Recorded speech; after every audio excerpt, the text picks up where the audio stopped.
Good morning प्यारे बच्चों। Class 10th worksheet number 9 दिनांक 26 जुलाई 2021। बेटे आपको यहाँ एक गद्यांश दिया गया है जिसके प्रश्नों के उत्तर आपको देने हैं इसको पढ़ने के पश्चात। यदि हम चाहते हैं कि भविष्य में अच्छे नागरिक मिलें तो हमें विद्यार्थियों को सभी दृष्टि से योग्य बनाना पड़ेगा। पहली बात, उनमें राष्ट्रभक्ति की भावना का संचार करने की है। हमारा विद्यार्थी वर्ग स्वयं को राष्ट्र की धरोहर समझकर अपनी रक्षा करे। बेटे धरोहर क्या होता है? जैसे अमानत। आपको अपने आप को, विद्यार्थी वर्ग यानी आपको अपने आप को राष्ट्र की धरोहर समझना है। आपको ऐसा होना चाहिए मन में कि हम आने वाले भविष्य के लिए जो भी काम करें वो सबके हित में हो। उसे यह बात मन में ठान लेनी है कि उनके ऊपर भारत की रक्षा का भार है। उसे स्मरण रखना होगा कि वह उस महान राष्ट्र का नागरिक होने जा रहा है जिसमें आदिकाल से ही वसुदैव कुटुंबकम की उद्घोषणा की थी। बेटा वसुदैव कुटुंबकम का अर्थ होता है वसुधा माने पृथ्वी और कुटुंब माने परिवार।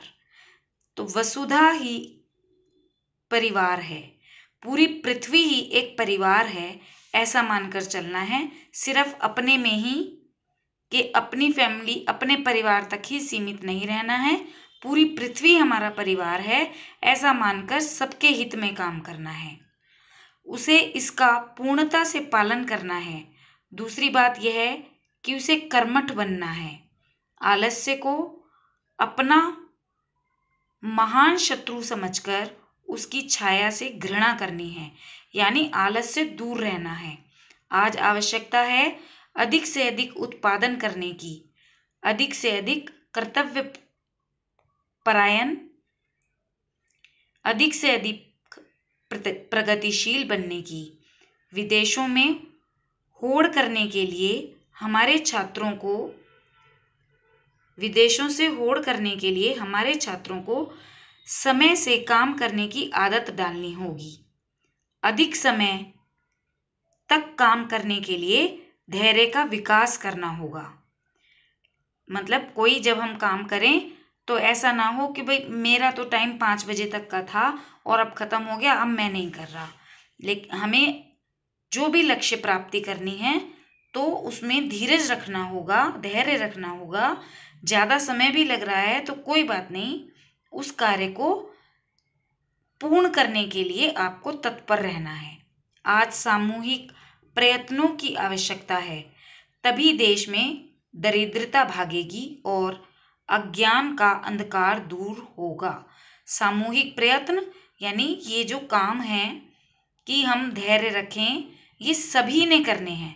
सामूहिक प्रयत्न से मतलब सबने मिलकर करने हैं, तभी देश की दरिद्रता दूर होगी। दरिद्रता यानी गरीबी भागेगी। चलिए इसके प्रश्न उत्तर कर लेते हैं। भविष्य के अच्छे नागरिक कौन बनेंगे? देखिए सबसे पहली लाइन में ही है, भविष्य में अच्छे नागरिक मिलें तो हमें विद्यार्थियों को सभी दृष्टि से योग्य बनाना है, यानी भविष्य के अच्छे नागरिक विद्यार्थी बनेंगे। आपके अनुसार आज राष्ट्र के विकास के लिए किसकी आवश्यकता है? देखिए राष्ट्र के विकास के लिए हमें आवश्यकता है परिवार को, अपनी पृथ्वी को परिवार की तरह मानने की, कोई भी कार्य लगन से करने की, कर्मठ बनने की, आलस्य त्यागने की और अधिक से अधिक उत्पादन करने की, कर्तव्य परायण बनने की हमें आवश्यकता है। तीसरा क्वेश्चन है, विद्यार्थियों के किस सामूहिक योगदान से राष्ट्र की प्रगति हो सकती है?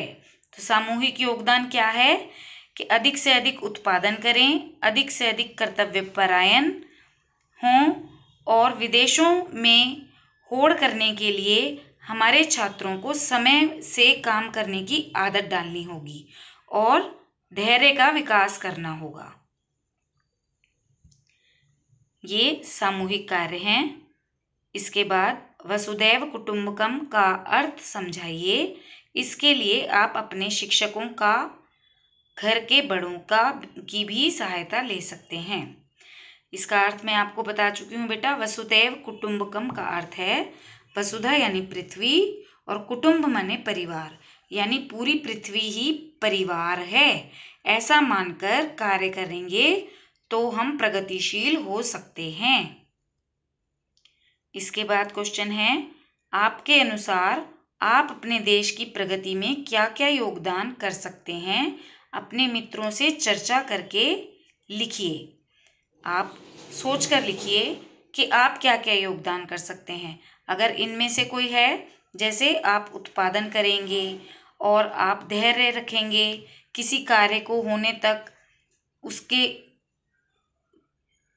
जब तक वो पूरा नहीं हो जाता तब तक उसे धैर्यपूर्वक उस काम में लगे रहेंगे और आलस्य नहीं करेंगे।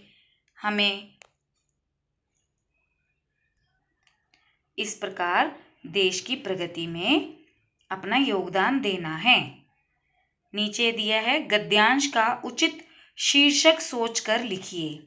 ये जो आपने पढ़ा है ये पूरा का पूरा हमारा देश के लिए अच्छे काम करने के लिए है, प्रगति हो ताकि हमारे देश की। तो इसका शीर्षक हम इसी से रिलेटेड कुछ रख सकते हैं, जैसे राष्ट्र निर्माण या वसुधैव कुटुंबकम की भावना। इस तरह आप इस गद्यांश का शीर्षक दे सकते हैं। थैंक यू बेटा।